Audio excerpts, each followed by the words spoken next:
Syedaraun kasus pembongkaran rumah akibat perselingkuhan kembali terjadi. Kali ini kasus tersebut terjadi di daerah Ponorogo, Jawa Timur yang dihancurkan oleh keluarga istrinya. Rumah tersebut dibangun oleh sang istri saat bekerja sebagai TKW di luar negeri.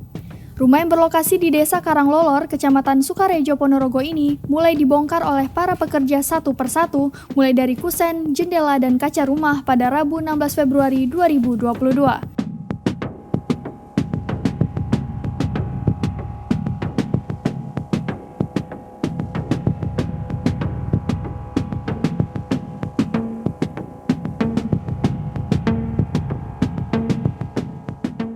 Rumah ini dihancurkan setelah sang suami menjatuhkan talak cerai kepada istrinya.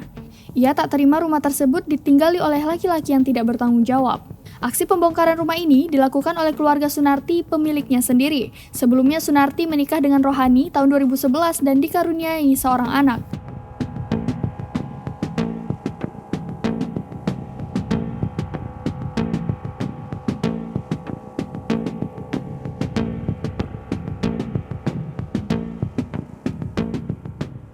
Dua tahun lalu Sunarti bekerja menjadi TKW di Taiwan untuk mengumpulkan uang dan akan membangun rumah di sebelah rumah orang tua Rohani. Sang suami selingkuh dengan wanita lain saat istrinya masih bekerja di luar negeri. Hati Sunarti remuk.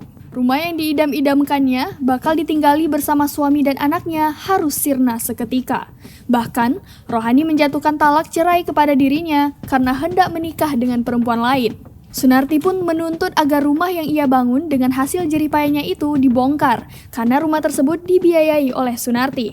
Sang suami pun setuju dengan pembongkaran rumah tersebut tanpa ada perlawanan.